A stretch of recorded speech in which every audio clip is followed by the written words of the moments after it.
All right, I do have a major star down, and yesterday Mike McCarthy was catching some heat for the fourth down decisions, especially the second one. No one's been more critical of McCarthy as a game manager than me. I have zero problems with his fourth downs. None. Be who you are. Don't sit there and show hesitancy. Don't sit there and show weakness. You have the best offense in the National Football League, and you had a 4th and 1 and a 4th and 2. So a star down to their fourth down execution. They were 0 for 4, but I'm not going to sit here and criticize Mike McCarthy. I'm going to defend him today after those 2 fourth down decisions that obviously didn't work out for the best. Let's see. Broncos, this stopped the opening drive. It was 4th and 1 on the Denver 40. Okay, not even on the Cowboys 40. It was on the Denver 40. And then 4th and 2, that's where the ball wasn't tipped like I first thought. I love the play because whoever the receiver was on the right side had run his guy all the way to the end zone, and Cedric Wilson was running out to the flat. If Dak gets him that ball, I think he scores, or it's at least a 15-yard gain. It was just a bad pass by Dak. The Tolos, some of them said, well, just go ahead. You could be up 3-0 at that point. Ooh, 3 whole points. Be who you are. 4th and 1, 4th and 2. I had no problem. I fully support Mike McCarthy with those decisions. 100%. 100% right there. And by the way, on that Cedric Wilson one, they were at the Denver 20. Okay, so that's what it's not a chip 38. shot. Yeah, so it's a 37, 38-yard field goal. It's not a chip shot, but it's an extra point, right? The extra point's right there. Again, should be a chip shot. It's not, it's 90% around. And that's honestly, the Cowboys had close to as good of a 90% chance of converting that. They had like a 70%. Take the fourth down, go for it on fourth there. By the way, can you see? I tried to look this up yesterday. I'm not sure my math was right because throughout the rest of the day, red zone was like fourth down, and they all failed. And I was looking at the conversion rate for this year, and I thought I saw a number that was 34% for fourth down conversions this season. You don't have to grab it right now, but I just wanted to throw that in there. Fourth down conversions and what the number should be in order for you to keep going for it as the NFL has been doing the past few years, and what the fourth down conversion rate was last year and the year previous. Like, are the fourth down numbers lower this year in terms of picking them up? I'm curious over that, and I thought I saw a number that was 34%. Go ahead to finish your point on the fourth down field goal in this game. Look, if Dak didn't turn into Donovan McNabb on that one throw where he skipped a rock to Cedric Wilson. Man, that was bad. It was a bad throw. And then, what was the first one? Zeke ran left. I mean, the Cowboys, if you can't pick up 1 yard, like, you're not going to win the game anyway. So it's one dang yard. You got an 83% chance of picking up a 4th and 1 more often than not. With the Cowboys, with the way, especially with the way they are, and Cowboys for the year are not good on fourth down. Okay, the Cowboys for the year are 35% on fourth down. Arizona is 89% on fourth down. Denver is 77%. Tennessee is 71%. New England 67%. Minnesota 67%. Wow, like the Cowboys are really behind the 8 ball on fourth down. They're right there mixed with. The only teams behind them, Philly, Jets, Buffalo, Chicago, Seattle, Pittsburgh. Only one of those teams is a quarterback. Only one of them. Now, the Cowboys go for it a lot, and I support that. Like, Vic Fangio was a coward half the time yesterday. Coward! So I was totally cool with the fourth down stuff. Now, the execution was god-awful. Jerry said it was an inexplicable loss. They played an outstanding football game against what we think is a good football team that we have, and Mike McCarthy was trying to make sense of a lack of physicality. They got their ass kicked, and I thought that those days were gone after the way they played defensively against the Vikings and Dalvin Cook. But McCarthy said, just sitting in there before I came in here to talk to y'all with the media, why did that happen? Maybe I overcoached the penalties this week because we had so many. So that was Mike McCarthy talking about the physicality, and Jerry saying it was inexplicable. Cowboys holding the ball for less than 19 minutes. First time they've possessed the ball for less than 20 minutes since October 30th, 2011 on the road against Philly. The third shortest time they've possessed it in a home game in their history. They couldn't get off the field. Sat there and giving up third down conversions, and Denver just running through Cowboy tacklers. I actually thought Van Der Esch deserved a half star up in this game, but I was noticing him making a lot of the tackles 5 yards past the line of scrimmage. But I was like, when's the last time Leighton Van Der Esch made a splash play? He just seems like he's a guy out there.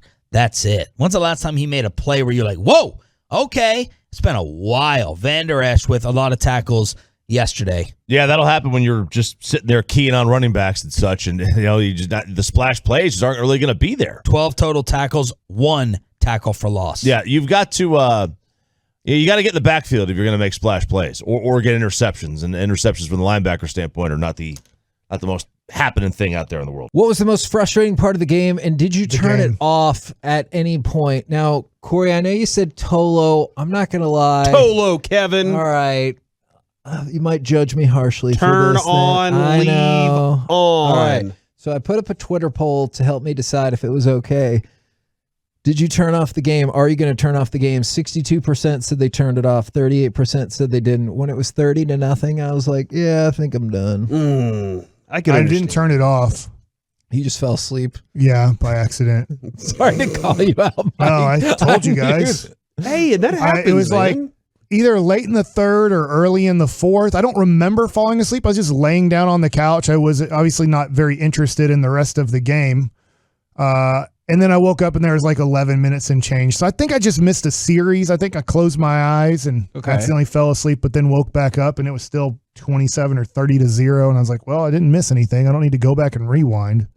I think it's easily the most frustrating part, Kevin, was the dropped passes. That without a doubt, like Diggs getting cooked kind of hurt. Watching the defense get just first down after first down picked up on them was definitely one of them. But I think the drop passes were definitively the one that you're like, you make those catches, man. Like you always make those catches. Why?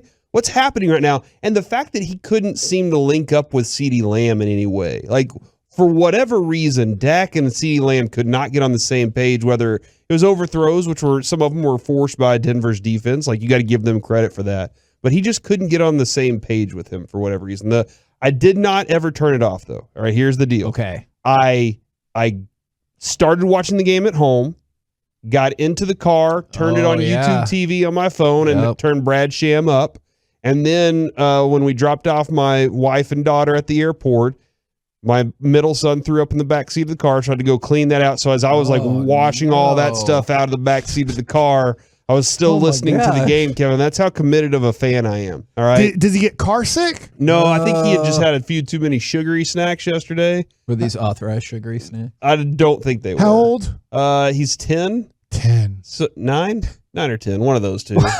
And you're just throwing up in the back of the car? Like, what's your problem, man? Is that what you said? He had fallen asleep in the back of the car, and then he sat up and goes, Dad, I don't feel good. And just, bleh. And I was like, oh my God. That's when you pull your shirt up and throw up in your shirt so it doesn't get on the car. The highway, right? Like you're on the highway at DFW Airport. Right. You can't just stop. So I was like, we're going to have to wait till we get near the neighborhood and just start washing this out of the car.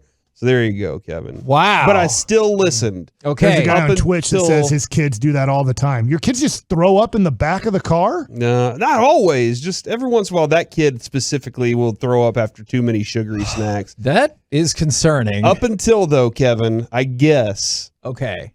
After the first touchdown, I was like, and then they hit that squib kick or whatever, and I was like, whatever, we're done. So you mentioned the frustration with Trayvon Diggs. I was frustrated by a play he actually made.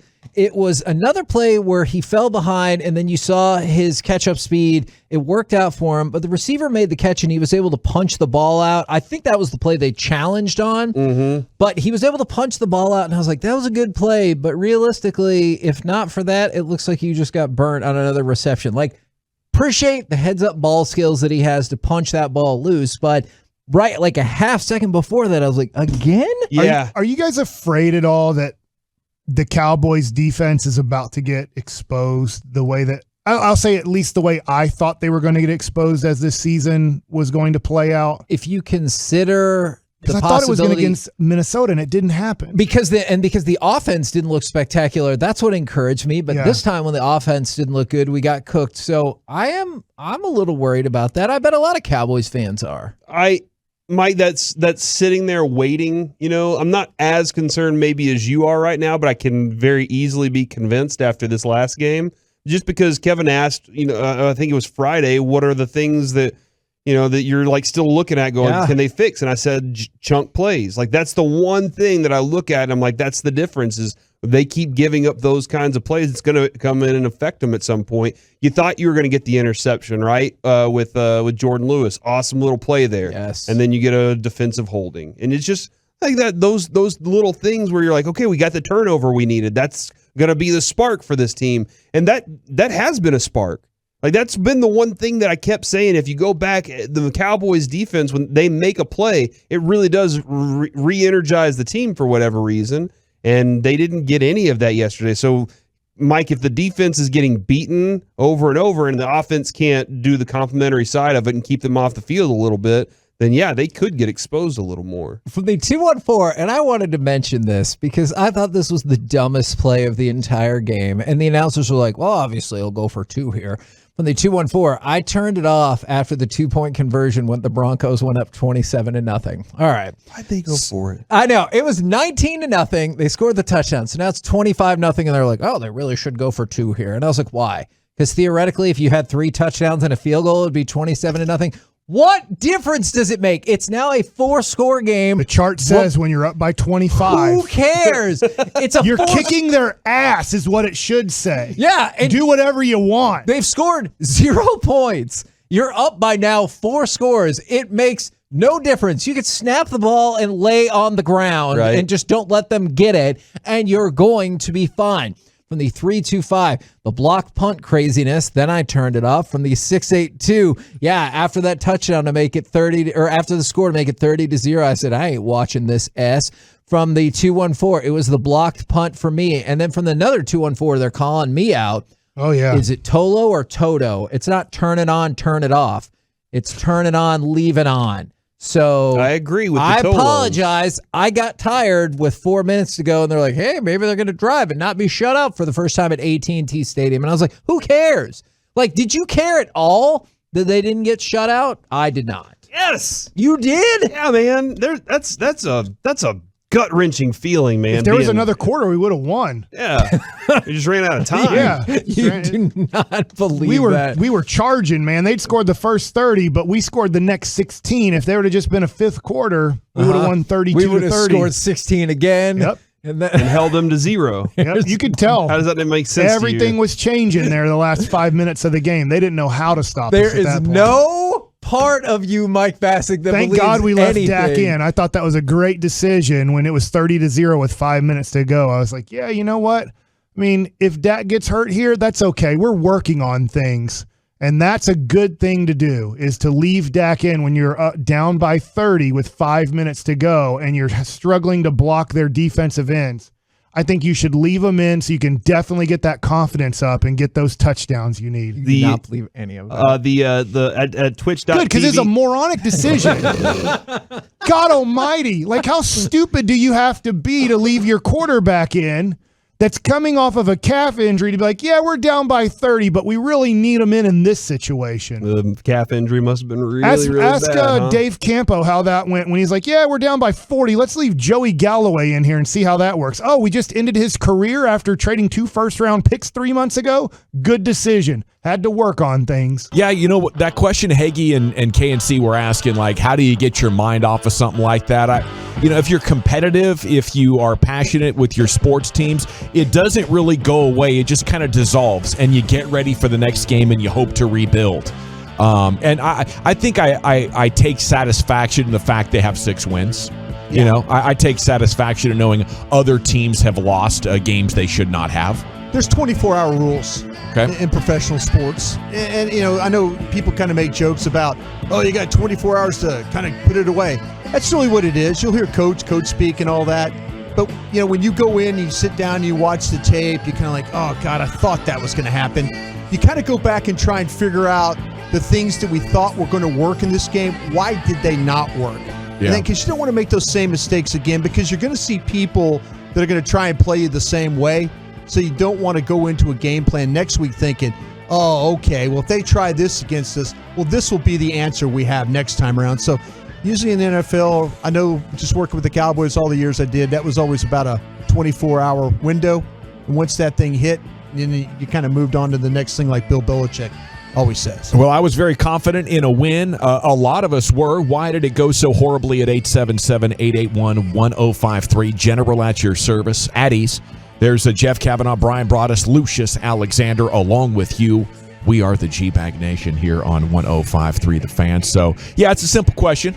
What the hell happened yesterday, Jeff? Well, the simple question doesn't have an answer, or doesn't have a simple answer, because the answer is everything, which, when the answer is everything, ultimately, I think you have to go back to whatever word you want to choose for effort, edge, intensity, arrogance, thinking that you were going to show up and we're better than them, so we'll be better than them. Denver showed up to play football, and I think the Cowboys showed up to collect their win. Like, we got this. It didn't help that your left tackle was a turnstile. It didn't help that none of your receivers could catch. It didn't help that your quarterback couldn't throw. It was everything. They couldn't tackle, which, like, where do you go back to and pinpoint it when it looks like your defense is more concerned with taking the ball away than ending plays? Like, they would rather all grab the ball than tackle the ball carrier. And if you do that against one of the best tackle breakers in the league, and Javonte Williams, who we talked about, he keeps running. If you can't catch a football and you can't get a first down, then Kellen Moore can't get in his bag and start having fun. If you can't clear a hole to gain 1 yard on fourth down, if you can't make a simple throw to convert on 4th and 2, like if your, quote, lockdown corner can't cover Tim Patrick, who I told you is a good player. He is a good player. He is good. It was everything. Every single part of that game, and part of it, this is the bad news for Cowboy fans. Because the good news is the Cowboys are a good team, and they probably won't play like that again. The bad news is some of that is real. Yeah. Because some of that is the reason people study the numbers in football is because they're trying to predict the future. That's the goal, is to figure out, hey, what matters? What is going to tell me what's likely to happen later? And some of those things, the Cowboys were the best third down defense in football. The best going into that game. They were one of the 2 best at taking the ball away. People who study these things would tell you those aren't things that are going to consistently stay that way. Those are little sample sizes, and bleep happens in football. So somebody's going to go 8 for 15 on third down against you because it's not sustainable to be as good as you have been. At some point, you're not going to turn them over twice because it just doesn't tend to happen in football. So some of this is real, that you were never going to be that great on third down. You were never going to always take the ball away. Those things weren't going to happen. But you can block better than that. You can throw and catch better than that. You can tackle better than that. There's a lot of things you can do better than that. But some of those things were very real. I think the nightmare for you yesterday was you got a glimpse of what can happen if your offense isn't very good. That's the thing I think that I think that's the thing I worried about the most is it just happened. I thought it was going to happen a week earlier. Remember, we were talking about 3 and outs, those situations at Minnesota. If Cooper Rush could not sustain drives, well, Cooper Rush was able to sustain drives. They were able to convert third downs.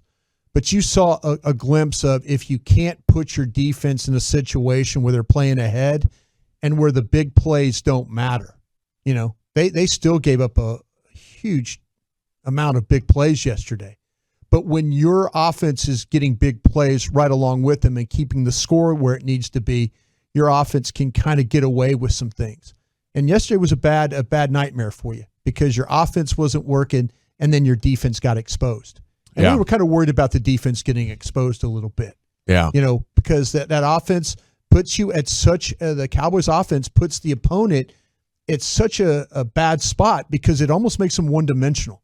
I think in that game, if it came down to Teddy Bridgewater having to throw for an extra 180 yards that his running game got, might have been a different story with the way they were coming after him with the pressures and the way they were kind of affecting him that way. He made some great throws, but I think the situation overall was that was your nightmare with the way that the offense not getting it done. It really snowballed, didn't it? At 877-881-1053, it started bad and just progressively got worse until it was too late for anything to matter.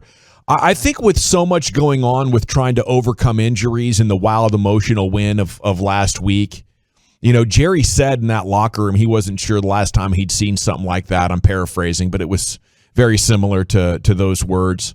I think they just kind of lost focus, and they're not good enough to play without focus and desire. You talk about how when you have the big emotional win, you're perfect for a letdown. You combine that with Tyron Smith being out, Dak Prescott coming in rusty, dealing with a calf, and I don't know if they had. I think it is the edge and intensity. I don't know how the entire team could play so poorly without it collectively being under a spell of complacency. I think that's what we're looking at 877-881-1053. Huge positive yesterday. We're still 3.5 games up, says the 714. Eagles 0-4 at home, and Micah Parsons was awesome again. Yeah, he got after the quarterback pretty good. I think he was part of missing some tackles as well. I'll give Micah Parsons a really good game. He's going to win NFL Defensive Rookie of the Year, but I mean, he wasn't perfect yesterday. I don't know if anybody was on defense. Your edges were really bad yesterday. In particular, they tried to play Golston on the right side, and he's really a left-end player. But, man, they're in him, Basham. They really struggled. Kept getting trapped inside, or I don't know what the verbiage is. They kept getting knocked down. You're right. Yeah. I mean, when they came down to having to try, and we always say get off blocks and stuff like that, they had no shot. I mean, they were getting knocked down inside into the tackles. Yeah. What you did was it was perfect. Even though the Broncos were down 3 offensive linemen, it's much easier to run block than it is to pass block. So that played right into their hands. When I look back to me when I look at how this game maybe switched, and I pointed out at 7:34 in the first, they go back-to-back rushes with Williams and for 31 yards. And it was kind of at that point I said, Pat Shurmur's figured out he can run the football on these guys. Mm-hmm. And all of a sudden it went from they probably felt like in the first 2 series they were going to be in a shootout with Dallas. They felt like, man, we've got to get points. We got to throw the football. We got to try and generate some stuff. Really couldn't get it going. But we're down total offense was negative 18 yards at that point. But then all of a sudden they hit back-to-back runs on you, and it's kind of like it gave them a little bit of a boost. It's like, oh wow, found something. Yeah, whoa, you're telling me we can run the ball, and then here you are, you're going out on 4th down twice. Yeah. So now Shurmur's like, well, wait a minute. We got it looks like our defense is okay, and I can run the football on these guys. Mm-hmm. And I think it's that in my mind, at my mind at that point at 7:34 in the first, when they hit those back-to-back runs, it was kind of like their game plan flipped. And then it turned into you're not good enough to stop us from running, and we're doing a good enough job on defense that you're not going to make this a track meet. At 877-881-1053. I wonder if the Cowboys would like to go back to the trade deadline and find somebody to plug up the middle of that defensive line. I don't know how those draft picks are looking right about now. Osa was good initially. Mm-hmm. He was up the field a couple of times, but then I think really where it hurt the Cowboys the absolute most were those edges. Okay. Because watching Basham wasn't good and Golston wasn't edges. good. Okay. Yeah, the edges were maybe bad. the need for Tank was really felt. Probably could have helped there a little bit. 4-6-9. This loss is a good thing. Maybe other teams in colleges will back off Kellen Moore for now. There you go. Good plan. Like that. 214 GBag Delta 8 legal again for now. Let's of 1 hour ago. All right. Maybe it is a good Cowboys Monday after all for some people. Need to check that stuff out after I finish this other stuff. 214, I'm in a good sports place right now where my emotional well-being isn't reliant on my team's success. It's great. It's a great place to be. Yeah, I think you know, as you get older and you suffer all of these crippling defeats, you start to get sports isn't a fantasy land where my teams win pretty much ever. They're going to lose. This season's going to end with defeat. And I think once you acknowledge that, sports can be a little bit of a smoother ride. because it's a scene with a lot of different teams and a lot of great players. And as the NFL showed 4 different ways in a quarter of the games played yesterday, teams that might not make the playoffs beat contenders. So you do have to sort of remind yourself of those sorts of things to get through a time like this. But damn it, I also wanted this team to be so focused and so good that they wouldn't have a letdown like this. I thought the idea, and I'll eat crow, I thought the idea of this team losing to a team like that was for teams that didn't have the focus and the professionalism, right? And weren't as loaded, more talent on this team, or a better team than anyone we've seen since the 90s. I didn't want to believe it was possible. But this is part of the journey. And maybe it can be good in that it makes those players focus on some of the things they didn't think were true, right? That many of you fans don't want to hear about after they win. We say, well, what about this, that, and the other thing? You say, it's not time to talk about that. Yeah. But as you saw yesterday, those things are very real. And if they all happen on the same day, it can be embarrassing for you. At 877-881-1053, at least the Rams lost 2, 4-6-9. Yeah, that's what I'm talking about. That's the other thing is find me the team in the NFL that, and this isn't to excuse a performance where literally every part of your team played poorly. Gosh, I think even the Cardinals, even the 8-1 Cardinals, you lost to the Packers who didn't have any receivers. Yeah. The quarterback didn't play well either. Rams just got smoked by the Titans, and hell, maybe the Titans are the best team in football. I don't know. But all of these contending teams, the Packers must be really good. They lost 38-3 to open the year. And it's the NFL is designed for this to happen, and you want to exist above it. But most of the time throughout the year, you're going to get 1, maybe 2, maybe 3. Even if you're one of the, quote, really good teams, you're going to get these. To be honest with you, if I'm the Cowboys right now, I'm grateful for the fact that Atlanta went and won at New Orleans. If you need any more attention-grabbing there thing, you go. Yeah. That to me, if all of a sudden the Saints beat them in a close game or something like that, oh, well, that's Atlanta. But now that Atlanta is in the 6th hole right now of the playoff picture, I think that's really that's a motivating thing right there. You're playing a team this week that is trying to get in the playoffs, that went to New Orleans and won. You're going to probably have to go to New Orleans this year and win a game on your own. So if that doesn't get your attention, if even the loss should get your attention, but your opponent should even more get your attention to what's going on right now.